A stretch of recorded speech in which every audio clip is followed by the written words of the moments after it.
अब्दुल नासर की कहानी शुरू होती है केरल के कन्नूर जिले में पड़ने वाले थलासेरी इलाके से। उनकी उम्र उस वक्त महज 5 साल थी जब उनके पिता का निधन हो गया। पिता के जाने से पूरे परिवार के सामने रुपए पैसे का संकट आ गया और उन्हें अपने भाई बहनों के साथ एक अनाथ आश्रम में जीवन गुजारने के लिए मजबूर होना पड़ा। इस दौरान उनकी मां ने गुजर बसर के लिए एक घरेलू नौकरानी के तौर पर काम शुरू कर दिया। दिन बीतने लगे और देखते ही देखते अब्दुल 10 साल के हो गए। अनाथ आश्रम में गुजारने पड़े 13 साल। परिवार की आर्थिक हालत को देखते हुए अब अब्दुल भी पहले एक क्लीनर और इसके बाद होटल सप्लाई की नौकरी करने लगे। अब्दुल ने अपने जीवन के करीब 13 साल उस अनाथ आश्रम में गुजारे। इस दौरान उन्होंने अपनी पढ़ाई भी जारी रखी। पढ़ाई जारी रखने के लिए घर घर अखबार बांटना, ट्यूशन क्लास देना और फोन ऑपरेटर के तौर पर काम करना उनके लिए जरूरी हो गया था। इस तरह संघर्षों के बीच अब्दुल ने थलासेरी के गवर्नमेंट कॉलेज से ग्रेजुएशन की डिग्री हासिल कर ली।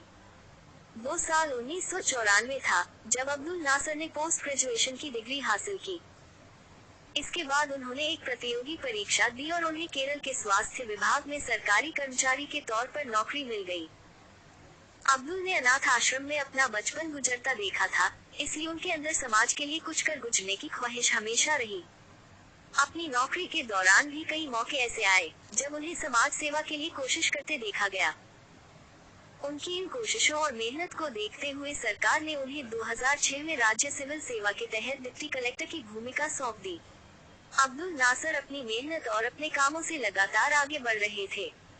साल 2015 में उन्हें केरल के टॉप डिप्टी कलेक्टर के रूप में मान्यता दी गई और इसके 2 साल बाद 2017 में सरकार ने उनका प्रमोशन आईएएस अधिकारी के पद पर कर दिया। पहले उन्हें केरल सरकार में आवास आयुक्त के रूप में नियुक्ति दी गई और साल 2019 में अब्दुल नासर कोल्लम के जिला कलेक्टर बन गए। और इस तरह अब्दुल नासर ने बिना यूपीएससी परीक्षा पास किए ही एक आईएएस अधिकारी बनने का मुकाम हासिल कर लिया।